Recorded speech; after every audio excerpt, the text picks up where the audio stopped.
আজকের সভার সম্মানিত সভাপতি, উপস্থিত নারায়ণগঞ্জের সম্মানের শ্রদ্ধেয় জনাব বাশার সাহেব, উপস্থিত নারায়ণগঞ্জ গণমানুষের নেতা, মানবিক সামাজিক মূল্যবোধে তিনি নারায়ণগঞ্জের মানুষকে এগিয়ে নিতে চান, জনকল্যাণমুখী রাজনীতি, নারায়ণগঞ্জের নতুন ধারার রাজনীতির প্রবক্তা আমাদের মাসুদুজ্জামান মাসুদ ভাই, উপস্থিত বিএনপি নেতৃবৃন্দ, যুব দল, স্বেচ্ছাসেবক দল, কৃষক দল, মহিলা দল, অন্যান্য অঙ্গ সংগঠন এবং ইউনিটের নেতৃবৃন্দ, সবাইকে বাংলাদেশ জাতীয়তাবাদী দল নারায়ণগঞ্জ মহানগরের পক্ষ থেকে শুভেচ্ছা অভিনন্দন।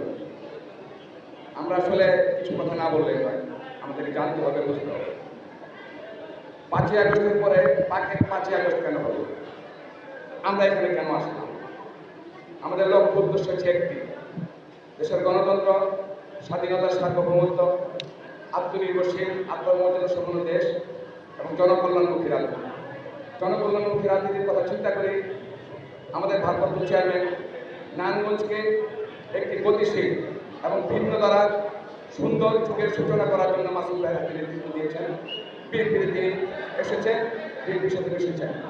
আজকে বিএনপির সাথে নতুন আসেননি, উনি ছোটবেলা থেকে বিএনপি করে, ওনার পরিবারের সবাই বিএনপি করে, প্রতিষ্ঠালগ্ন থেকে ওনার বাবা আমাদের শ্রদ্ধেয় প্রয়াত আমাদের আলম চাচা, উনি আমাদের হাসান জামান সাহেব, জালাল হাজি সাহেব, ওনাদের সাথে উনি চলেছেন, মিশেছেন, বিএনপি করেছেন। কমান্ডার শহীদুল ইসলাম সিরাজ ভাই, যিনি বিএনপির ভারপ্রাপ্ত শুধু না, উনি প্রতিষ্ঠাকালীন সাধারণ সম্পাদক ছিলেন, তার সাথে উনি বিচরণ করেছেন। সেই ধারাবাহিকতায় আমাদের যুবদলের নেতা নেতৃত্বে তৎকালীন যারা ছিলেন তাদের সাথে মাসুদুজ্জামান মাসুদ ভাই ছিলেন 11 নম্বর ওয়ার্ডের বিএনপি যুবদলের সভাপতি।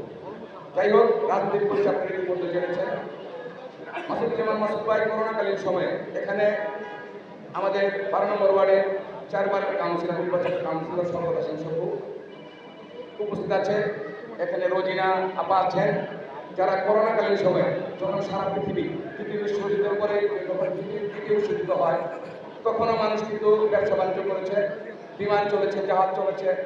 কিন্তু এবার যে করোনা হয়েছিল আমাদের বিগত সময়ে, সে সময় কিন্তু সারা পৃথিবী স্তব্ধ হয়ে গেছিল। সে সময় মানুষকে বাসা থেকে বের হয়নি। সে সময় এই কাউন্সিলররা পথে নেমে এসেছেন আত্মমানবতার সবাই। মাসুদ ভাইয়ের সাথে কথা হয়েছে, মাসুদ ভাই বলছেন টাকা দিয়ে কি করবে, মানুষ বাঁচাও। এটা আমাদের কাউন্সিলর সভাপতির বক্তব্য।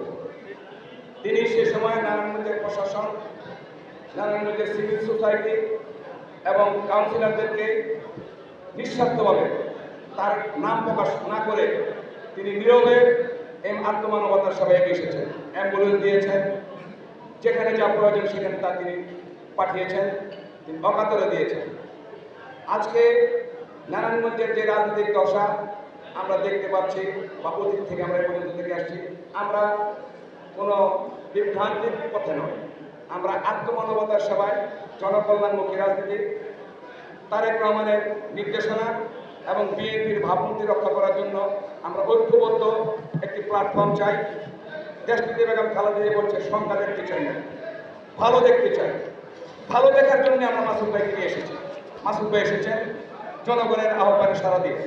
আজকের যে অনুষ্ঠানটি এখানে হচ্ছে সেটি হচ্ছে একটা আত্মমানবতার সেবা।